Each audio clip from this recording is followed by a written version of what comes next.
when the Kundalini actually wakes up and passes through even the first two chakras, it blows your mind completely. Forget about LSD. This is another level of experience. So you might feel like, oh, I'm enlightened. That happens all the time.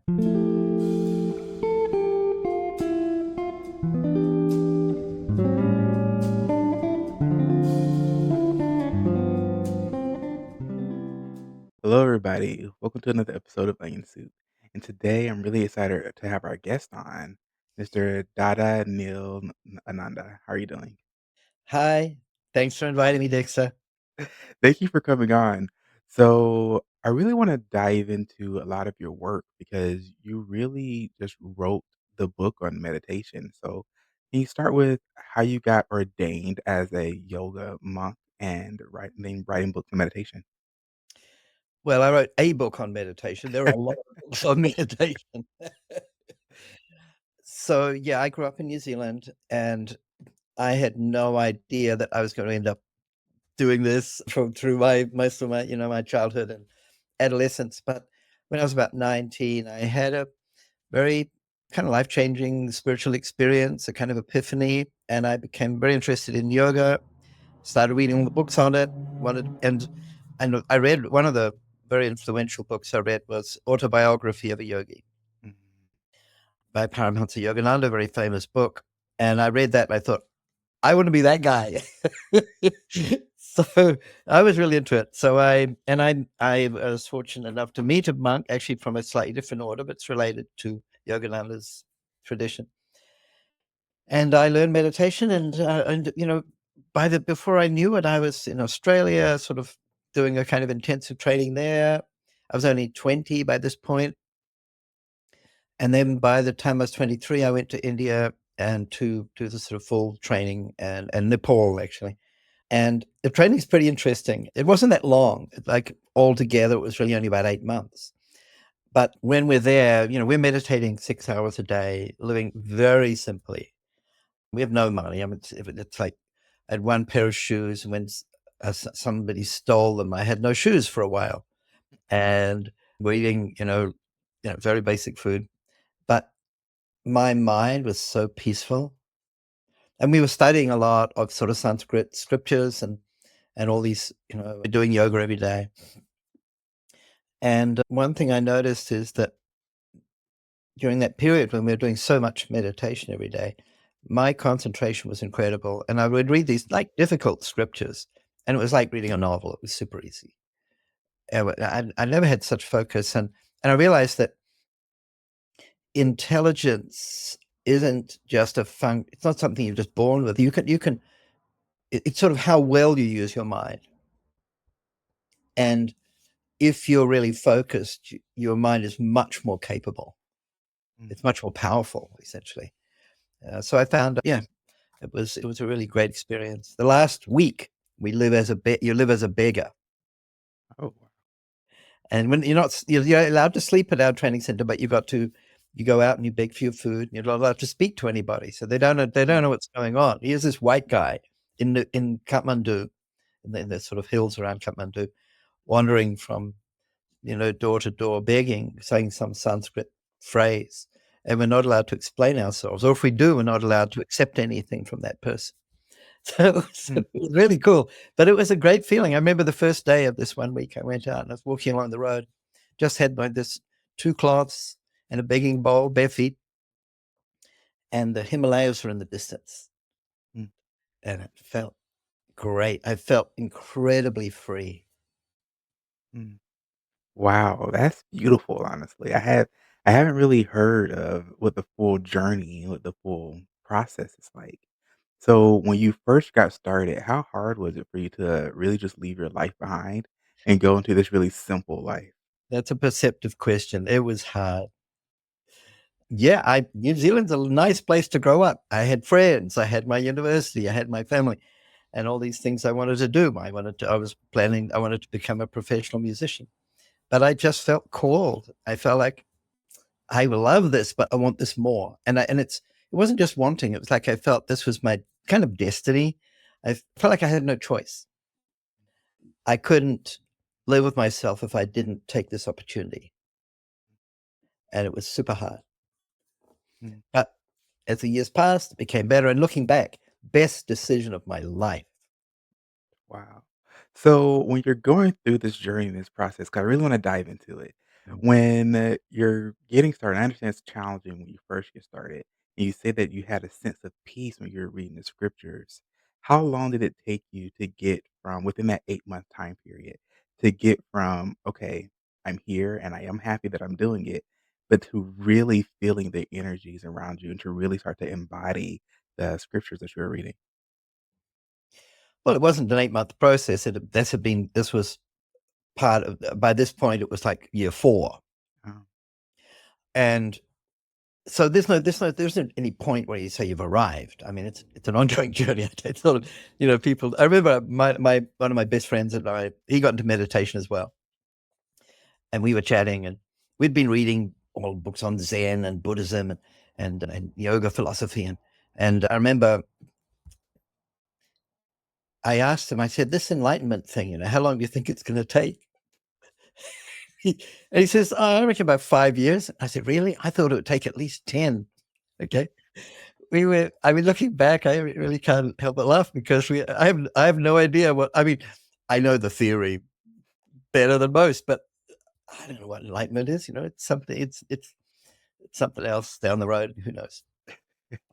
Well, it's an ongoing thing, but there are ups and downs, like, as there are in life. So there are moments mm, of insight, inspiration, beautiful spiritual experiences. That's what keeps you going. It's mm, like climbing a mountain. The time when you're making the most progress is when it's hard and you're going up a steep slope and your legs are aching and you're sweating, and that's no fun. mm, But you're doing it because when you get to the next peak, you look around, you see the view, and it's awesome. Okay, and that's the moment when you're not making any progress. mm. So even when people say to me, I teach a lot of people, of course, "Oh, I had a really good meditation. Oh, my meditation was really hard, whatever, that didn't wasn't good." I said, "It's not like that. Don't be so quick to measure or to think that you can measure what's really going on when you're sitting there in your meditation, because the outcomes, there's something changing inside you, and it takes time and it grows. And when you look back, you can see, wow, I've come a long way. But when you were in the middle of it, you couldn't appreciate it." So you mentioned Zen Buddhism, and you're ordained as a Hindu yoga, I would assume, right? So No, yoga and Hinduism are two different things. oh, okay. Let's dive into that because it seems as if well, we know that there are different spiritual practices, right? So when we're looking at different spiritual practices, what are the similarities between them, and where do they kinda differ? Where do they align with each other? Okay, this is a giant question. I'm Yeah. trying to do this quickly. There are literally thousands of different sects and schools of meditation, and also, but there is a big commonality. And I would say amongst the mystical, what I would say we call the mystical traditions, and there are mystical traditions within every major religion, and they look sort of different from the outside, but there's a lot of commonality when you go into the sort of the deeper part of it. And it's around meditation practice, meditating on the unchanging self or oneness, God. It's got hundreds of names. There's something unchanging within us that is meaningful, that feels true. And if you get a little taste of that, you feel like, oh, this helps me to understand what I'm here for, what gives you a sense of meaning. And I think it's a source of our consciousness. It's a source of knowing that we exist and we're doing stuff and things are happening. It's a source of the feeling of love. It's a source of the feeling of connection. So connecting to that is what I'd say the more authentic traditions are really about. And they have that in common. And there are different ways to do that. But ultimately, we're all human beings and we all have a similar physical structure, and we all have the ability to experience this with some kind of inward looking, focused spiritual practice. Mm. When I look at spirituality and my own journey, I really do my best to get closer to that truth, that knowledge, that source, that oneness, and I feel like that's really the whole purpose, I guess, the whole point of it. Would you agree? And when you say that, it's an ongoing process, you know? Is that what you're talking about? Getting closer to God, getting closer to the Yeah, source? yeah. I mean, I don't use the word God very much because it means different things to different people, and it can mean the opposite. So it becomes a difficult word because you have to define it when you use it, so then it kind of loses the kind of not really the point. But that's what I'm talking about. If I know, for sure, I'm a theist. I mean, but my idea of God is actually, I think it's pretty well defined in some Christian scripture. It talks about God is love. I think that's really good. Then also talks about God being omniscient and omnipresent, Mhm, present and omnipotent, omniscient, and omnipresent. Means all knowing. Omnipresent means everywhere, within and without everything. So pervading and surrounding reality, and all powerful, controlling, runs the universe. And so that entity. So, but it's more than energy. Some people sort of want to they feel safer depersonalizing God in a sense. But mm, to me, that makes no sense, because if there is some force or power behind reality that we can begin to connect to, it created us and we have consciousness. So surely that entity has not just consciousness, a beyond level of consciousness, way beyond us. So to reduce it to something we can imagine as some kind of energy seems to me, it doesn't make any sense to me. Yeah, I get that. I feel like a lot of times we do break God down to either something really small and we give it too many human characteristics, or Very human behavior, yes. or we make it so grand that we can't even rationalize, this omnipotent being, which, I mean, we can't because we're humans. But Well, yeah, I think, by definition, God is indefinable. That's a paradox for you. And all of the great teachers, and Buddha and Krishna and these people, they they have this problem. They can't communicate what it is that they've understood and realized and who they've become, because they're limited by words. And these are very inadequate. I mean, you can't even, how do you communicate a color without reference to something external to yourself that other people are also presumably seeing, but you don't really know if what they're experiencing is the same as you are. Now, what to speak of something that's so subtle that it's beyond the mind and it created the universe, we can't describe it. mm. So we resort to poetry and songs and practices that enable us to experience it directly. So when we talk about the teachings of Buddha, Krishna, and the other enlightened individuals, and this is ultimately when we do meditation and we go deeper, what practices have you found that tend to be the most helpful for yourself and some of your students to go deeper into meditation to get closer to this truth? I would say two big things, well, three. I'll try and keep it to three because there are many. One is spiritual chanting or singing, because it really engages emotion. We call it kirtan. It's chanting mantras. So we chant the mantra or sing it first and then go into the meditation. It makes it much easier because it puts you in the mood. Somebody gets back from work, they're a programmer or a marketer or whatever, that's where I live, and then they want to sit down and meditate. They got all this stuff, anxiety and just thoughts going on from work and their lives. It's unreasonable almost to expect them to sit down and then let all that die down and focus inward. It's very difficult. The quickest legal way, I should say, to change your state of mind is music.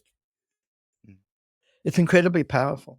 So we use that a lot. And I grew up playing music. I'm a musician, so I use this a lot in my teaching as well. But yeah, one of the keys is to use the right music, right kind of music, to put you in the mood for meditation. It makes it far easier. That's number one. Secondly, in meditation, meditation is a kind of concentrated thinking. So you're focusing on one thing, one idea, rather than allowing your mind to wander around the place like it usually does. But the big question is, what are you going to focus on? Now, if it's true, as is said in psychology and neuroscience, but long before that, in the teachings of Shiva and others, what we focus on, we tend to become like that. And that's actually been demonstrated in brain science through neuroplasticity and neural pathways and that sort of thing. But this has been known for a long time. So we need to, if we're going to become like what we think about, we need to better think of something good. It's not random. Some people say, oh, you just repeat a mantra and it doesn't matter what it means. This makes zero sense. It's not true. What you think about, the idea you adopt, influences you. So if you think of an idea of infinite love, or it's something really profound and beautiful and limitless, you'll gradually begin to feel that and reflect those qualities in your mind, in your character, in your behavior. However, if you just focus on, I mean, a lot of people think that meditation has something to do with gaining power of some kind. I think this is the opposite of what we want to do. Jimi Hendrix famously said, of all people, when the power of love overcomes the love of power, then we will find peace. Mm. He was paraphrasing something from someone less boring who didn't play the guitar as well. But this idea, I think, is really, it resonates. It's very widely quoted because there's so much truth in it. So I think this is really important to remember when you're trying to understand what is actual spiritual practice and what is the path to the dark side. Because all these metaphors and myths and modern myths like Star Wars and Lord of the Rings, so forth, they're also tapping into some kind of profound understanding. They're based on spiritual stories, actually. The Lord of the Rings was inspired to a great degree by Tolkien's Catholic belief.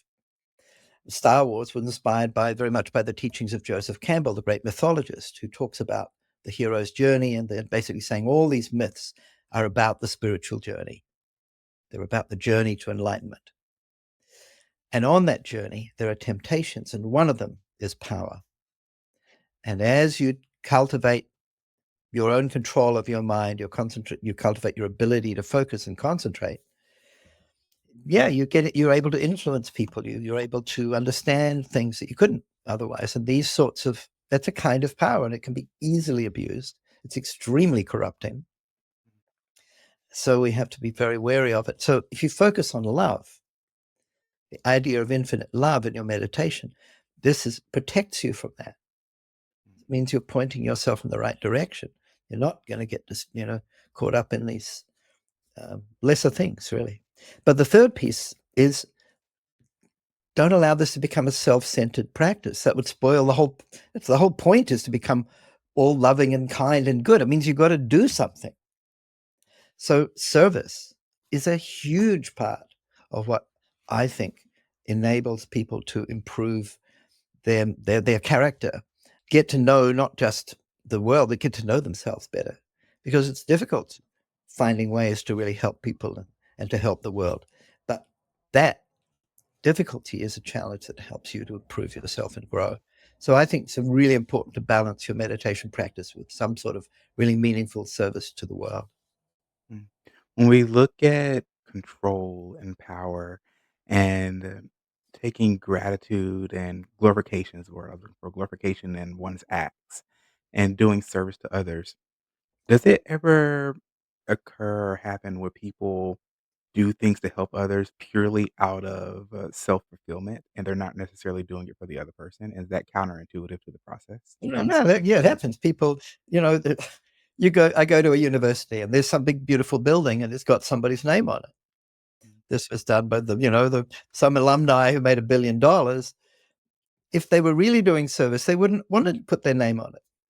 It's ego. Of course, it happens all the time. So, there are degrees of purity of selflessness. You could argue that if you feel that by helping others, I will become a happier, better person, which is true. That's also self-centered in a way, but I think it's pretty healthy. That's more of what I was diving at because I've definitely had people approach me and say, "Well, I love helping people, but that seems as if I'm just pleasing and glorifying myself in such a way." I'm like, "Well, there's nothing wrong with taking pleasure in your own work. You know, you should be happy with what you're putting out, but also don't let that control you and don't let your ego take Don't over, as you were Yeah, saying. exactly. Don't hold back just because you're afraid you might make a mistake. I mean, that's also that itself is a mistake. Krishna said in the Gita that we are bound to action. Mm, And imagining you can avoid sin or error or whatever by not acting is itself an error. I love that. So when you mentioned the Gita, the Bhagavad Gita, and the Mahabharata, where, from a historical standpoint, do those events take place? Because to me, they seem to take place 4, 5, 6,000 years ago. Not a bad guess. Well, there is not agreement on this, I should say. I have an opinion on this from based on what I've learned. According to my understanding, the Mahabharata and the events of that great battle and conflict and the Krishna's role in it was around about 3,500 years ago. And there's quite a bit of, and you can say, yeah, evidence of that the city of Dwaraka, for example, existed, and there's evidence of of the battle and the conflict and so forth. Mm, So definitely something happened around that time. But there's quite a bit of debate amongst historians about exactly when. mm. When you're looking at the great battle that occurred during that time period, it talks about these fantastical weapons and things that occurred. Oh yeah, How the Bhakti Astra, yeah. So some people think that's real. You know, this is a long time ago. It was, we have enough trouble with the Bible. That was only 2,000 years ago. 3,500 years ago, there was, I mean, okay, technically the first writing started then, but it hadn't spread. Nobody wrote anything down, not a single word of the teachings of Krishna. So this is all recorded by somebody who supposedly viewed the events through some sort of mystical vision, you know. So I'd say it's a rough approximation of what happened. And as far as, you know, psychic weapons and so forth, maybe some people think they're referring to atomic weapons. I think that is not feasible. I'm sort of somewhere between a skeptic, but at the same time, I believe some weird stuff. You know, but I've seen so many fanciful stories and exaggerations around spiritual events, spiritual abilities. Yeah, I think we have to measure to get some sort of rationality. So when you say you believe in some interesting things and being a skeptic and having read the autobiography of a yogi myself, what is your perspective on the different cities and the spiritual abilities of certain yogis? So somebody I once asked my guru this, so I can give you a nice answer straight from the guru's mouth. It wasn't me, somebody else. They asked him what pretty much this question: Are these mental powers? The question was, are these mental abilities, maybe even reading someone's mind, healing somebody, or other more strange seeming things? Are they a sign of spiritual progress? And the guru said, no. These powers, these cities, have nothing to do with spirituality.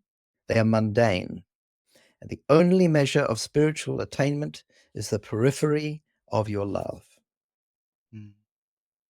And I thought, great. I was so happy to hear that because I see a lot of people who are confused about the difference between spiritual the spiritual path and the path of gaining power and ego. And it's all in these same stories. You've got the Sith Lords and you've got the Jedi.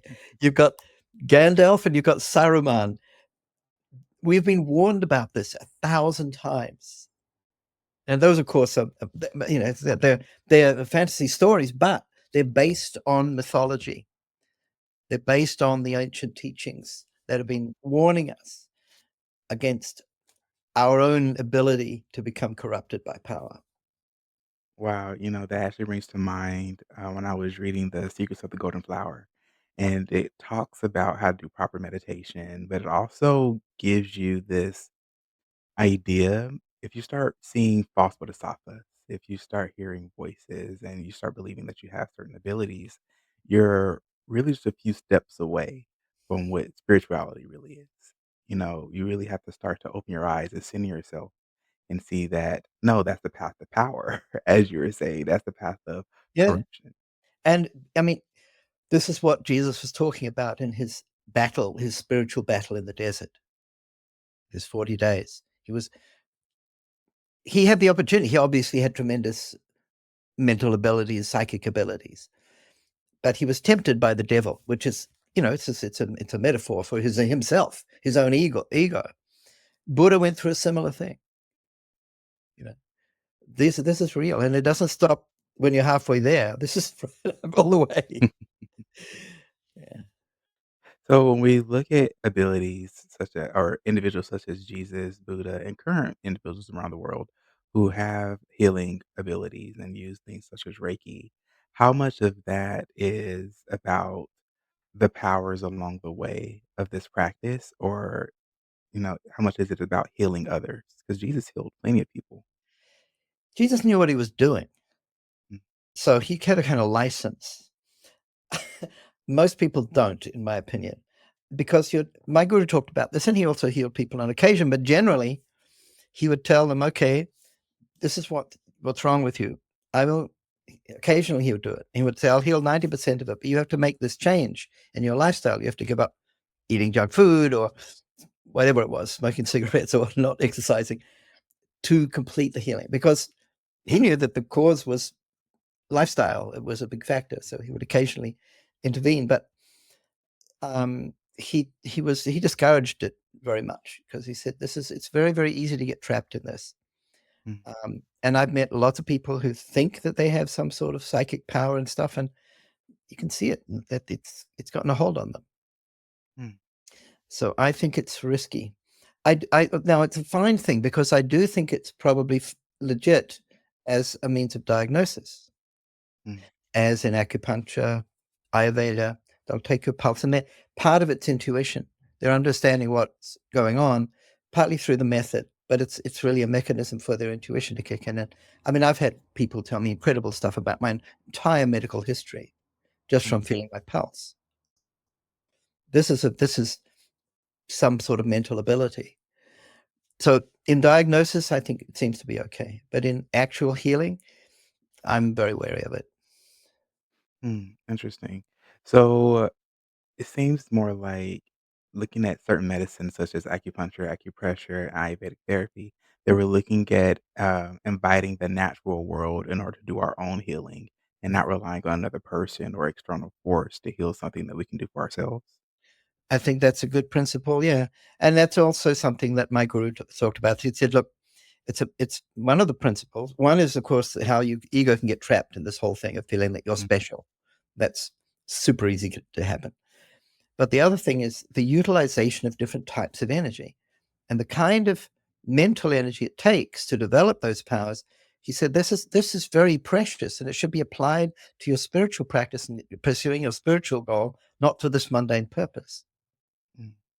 Interesting. I wonder if that's why a lot of people who claim to have these abilities tend to get very tired directly after because they're putting their energy towards something else or someone else instead of their own spiritual Yeah, self. it takes away from your vitality. Yeah, because it's using the prana. The or pranendriya is the organ of prana, of manipulating vital energy or vital life force, and using that for healing is very draining. Mm. Interesting. So I want to dive into as we talk about energy and we talk about looking into being intuitive to look into someone's medical history. What is the energy field, would you say, that people are tapping into? Because some would call that perhaps the Akashic records, the man, what is it called? Like Boda field or something like that. Okay, so these are all just so akasha is, it means ether. It's the fifth of the five elements. It's controlled by this chakra. Mm, There is there isn't there's no akashic records is a metaphor, of course. It's not like you could go into some other world and find a bunch of scriptures and read about the world. It doesn't work like that. The If you develop the ability to raise the Kundalini to this chakra, right, which is a very advanced thing, which very, like, I mean, I don't know the numbers, but it's incredibly rare. You know everything. mm, There's all of this is so. The practice that I actually studied is tantra, mm, not to be confused with the erotic cult.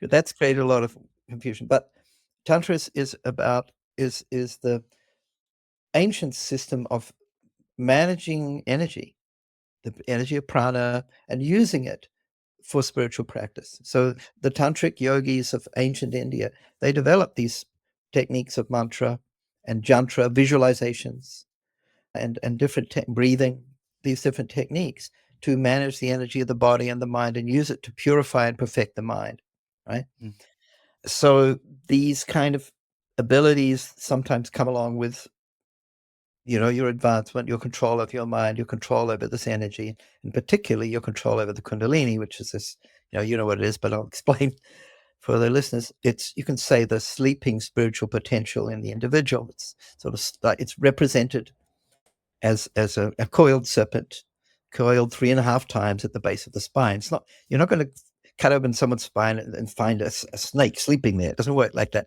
It's a metaphor, but it's a form of energy. It's a potential energy at the base of the spine through certain techniques that can be woken up, sort of spiritual initiation usually, which again has to be genuine. There's a lot of faux initiation and stuff around that awakens the Kundalini, and you experience it as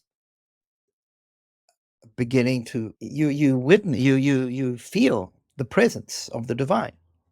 mm, And as the Kundalini comes up the spine through the different chakras, you feel that more and more intensely. And actually, this is described in great detail in the Tantric scriptures, mm, but it's also described in Saint Teresa of Avila's book, The Interior Castle. mm, She was this wonderful Christian saint, lived in Spain, and she was go into all these spiritual trances, and she would spontaneously levitate, according to legend. She would float up off the ground. And she had all these different spiritual experiences, and she described them in great detail. And if you put that alongside the yogic description of the different levels of consciousness that you attain, and of feeling the proximity of God, they're exactly the same. mm. This is Wow. universal. This is a human being thing. It's not an Indian yogi thing. It's not everybody has a Kundalini. Mm. It doesn't matter if you don't know it's there or don't know what it's called. It's there. I love that. Yes, we all have Kundalini, just like we all have a heart. You know? Precisely, and even a cow has a Kundalini, believe it or not. Well, all vertebrates have Kundalini. It's just that human beings have the ability to wake it up. Other Mm. animals don't. So there are a lot of people who talk about going through Kundalini awakenings, but you say very few actually raise their energy and they're up enough to open up to the throat chakra, if not higher. Yeah, So that's super rare. yeah, so what are people referring to when they say that they go through a Kundalini awakening, that all their chakras instantly awaken? Or are they just Well, most of it's delusion, because the when the Kundalini actually wakes up and passes through even the first two chakras, it blows your mind completely. Forget about LSD. This is another level of experience. So you might feel like, oh, I'm enlightened. And that happens all the time. I've mm, met 3 people who think they're Jesus Christ. I dream of getting them in the same room together. I think it'd be so much fun. There's all kind of people who have spiritual experiences and don't know how to interpret them. I had exactly the same thing happen to me. mm, I had a big Kundalini experience, and I thought, what the heck's going on? I was an atheist before that. I had no frame of reference. So I started reading. And luckily I read some very good books that actually gave me some good. And then I finally found, even better, I found a great teacher mm, who actually understood what was happening and was able to guide me along. It's very important, if you're getting into this on a deeper level, to have a good guide, because you can get tremendously confused. mm. So when your chakras are opening and you want to meditate on opening your chakras and you want to go through this process, does it always start with the root chakra when your Kundalini starts to rise? Yeah, can't start from the top. I just want some clarity on that because I've definitely had people where, well, I'll talk to someone and they talk about, I think that it was called a top down process. And you go from the crown chakra down to the root chakra. And I was like, well, yeah, And how do trees grow? yeah, You right, exactly. But then, there's a difference between the actual techniques and the way that the Kundalini moves, and a lot of Mm, techniques that people think are something to do with Kundalini are not. There are other energies in the body that flow along the spine, and you can give you experiences. It's not necessarily Kundalini. Mm. So what are some of the other energies that people might be referring to? Well, I'm not going to go into detail. Firstly, on a public forum. Secondly, we're running because the techniques that actually develop these have always been kept secret. Mm, Because if they're done in the wrong way, it can mess you up. Unfortunately, you can find anything on the internet nowadays, so it's not like really private anymore. But my advice is if you find stuff that's talking about the techniques related to Kundalini, do not mess with it. Don't learn without a really competent teacher that knows what they're doing. mm. It can confuse Well, people. It can cause mental problems actually. If you abuse these practices, breathing techniques in particular, they're very powerful. mm. So where does someone find a reputable teacher? Talk to me. Not just me, I know others. And I'm only a reputable teacher because I learned from a guru who actually knows what's going on. I've got plenty to learn, but you need good guidance. How do you find a good teacher? Use your common sense. Number one, you know, really look at, if you're trying to assess a teacher, let's put it this way, I would firstly look at their behavior much more closely than I would what they're saying. And I do this with anybody. Talk is cheap. Mm, You know, there are plenty of people who either I've met really good teachers and I've met frauds and I've met people who don't even realize that they're self-deluded. They think that they're enlightened enough to really be able to help people, but I think they're confusing people. So at least find someone who is smarter than you. Not by smarter, I don't mean intelligent, but who is feels like the kind of person you'd like to become. mm, So you've got to try to use your intuition, such as it is. The intuition's in its perfect form. It's the best tool for making judgments. Unfortunately, it's less developed in human beings typically. The intellect, we're highly developed intellectually, but it's an imperfect tool in the first place. Because a lawyer can prove anything, right? So we need both. That's why I sort of think that a healthy degree of skepticism can be very helpful. Just because somebody speaks well and eloquently and they talk big and there's some sort of good vibe doesn't necessarily mean that they are really on the right track. 'Cause I'd like to know what their life is like. Do they help people? Are they kind? Do they exploit women? I want to know. yeah. Yeah, I 100% agree with that because a lot of times we have people who, like you said, talk the talk, but don't necessarily walk the walk. Oh yeah, And with that, though, I think that some people just need to take a step back within themselves who are the teachers, who are the practitioners, and be honest and just take a look at your own life. yeah, yeah. My guru was super strict with us about our conduct. Mm, He said the first thing you have to do in our trainings, you got to remember like 100 rules that you follow. And he's told mm, one time he came visit at our training center and he told a small group of us, and we're all like young, we're like 22 years old. And he said, you boys and girls, when you go out in the world as teachers, you're representing me. So your conduct has to be as perfect as possible. Otherwise it reflects on me. And you know mm. what? And we didn't want that because, we look up to him so much. So, Wow. What about people who've had perhaps a disturbing past, but then now find themselves wanting to be teachers or becoming teachers? well, why do you want to be a teacher?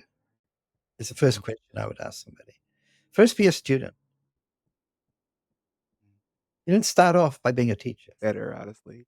Well, A lot of these things are very simple. And like I said, yeah. common sense. Common sense is one of the most useful tools we have. Yeah. Mhm. So sometimes people ask me, how do I know what to do? And they ask me something. I don't usually say it, but I feel like saying, don't be an idiot. Just don't be an idiot. It's not that. I had one of my favorite teachers, she would always say that common sense isn't common to everybody. Yeah, yes, that's very true. Very well said. Yeah, she was one of my English teachers back in Yeah. high school. But, well, we only have a few minutes left. Is there anything you would like to leave with the audience before we go? Yeah, I just want to say that this doesn't have to be a difficult, or it can be difficult at times, but it can be fun. Sometimes people they sort of they seem to feel sorry for me because they think I gave up so much for my spiritual path to become a monk. No, I consider myself one of the luckiest people in the world. I have a very enjoyable life, and I do stuff that I enjoy as long as it's not harmful or doing something, like my mum used to tease me. She'd say, "Oh, you're not a proper monk. You're a yuppie monk." Because I'd sort of arrange things. Like I arranged when I was in Europe. I arranged to go skiing every year because I organized. I talked to our members in Switzerland. And I said, "Why don't we have a skiing retreat, a skiing meditation retreat every year?" It's like we did that, and nobody died. It was actually a really good experience for everybody. It's like doesn't mean you have to not enjoy yourself in order to follow a good spiritual path. But yeah, we do need to have principles and live by them. But one of those principles is that life is here to be lived. Let's be happy. I love that we all have to enjoy life. Don't allow anything to place such a constraint on you that you're not enjoying life. Yeah, it's ups and downs, but overall, yeah, it's great. Yes. Well, thank you so much, Dada Nada. I'm so sorry, I tried. I'll give you another lesson. Naba, Naba, Neil. Neil, Good, very good. Ananda. Yeah, yeah. Well, thank you so much for coming on. I truly Thanks. So appreciate your time. I have to say this has been a real pleasure. I think you have a lot of insights. You asked some very good, perceptive questions. Thank you so much. I've enjoyed this. Also, thank you, and thank you all for watching this episode of Onion Soup. I'm definitely gonna practice these names. You all have a great and blessed rest of your day. Thank you. Thanks so much.